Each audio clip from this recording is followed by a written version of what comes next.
نعطيها القاعده باش غادي دير ديال القاعده ديال اللوز.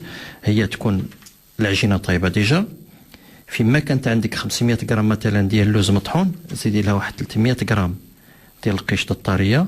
اسمح لي الشاف، اللوز اللي كنطحنو يعني اللوز العادي، داك اللي صغير، اي نوع ديال اللوز، غير هو ما يكونش تجيبو، لان اللوز فيه 4 ولا 5 الاشكال على ما كنشوف في السوق. داكشي علاش كنأكد معاك اش من نوع ديال اللوز. شكرا على هذا السؤال هذا. غير هو ما خصناش نديرو داك اللوز اللي كيكون مزيت، بحال مثلا النوع ديال الحسيمي اللي كيجينا من الريف مثلا، اولا كيكون شويه مزيت. نحاولوا ما امكن نديروا داك اللوز اللي هو كبير وتيكون ناشف، هذاك تيعطينا في الدساء اكثر واكثر. اما داك ديال الحسيمي اولا اللي تيجينا مثلا من اكادير ولا شي حاجه بحال هذا كيكون مزيت، هذا كيصلح مثلا الاملو، تيصلح له. واش نتوما مثلا كتقولوا للناس اللي كيبيعوا هذا الشيء اعطيني اللوز اللي غيصلح اكثر للباتيسري؟ صافي موجودين، اتفقنا. اذا 500 غرام ديال اللوز سيده غتجيبوا، غادي تسلقوا، تقشروا وطحنوا. باش غطحنوا بخلاط كهربائي عادي، دير معاه شويه ديال السكر وطحنوا. شحال 500 غرام ديال اللوز، شحال ديال اللوز؟ هي نورمالمون ما خصناش ندير معاه السكر، نطحنوا غير هكذاك، لان ديجا العماره ديالها غادي يكون فيها السكر، دونك ما خصناش تكون حلوه بزاف.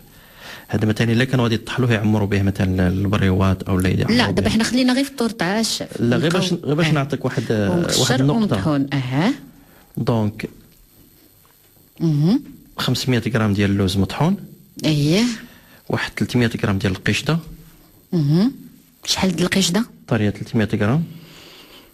نعم. وواحد 2 البيضات، وواحد صفر ديال البيض، ودير واحد 2 معالق ديال العصير ديال البرتقال مثلا، وتجمع هذا الخليط كله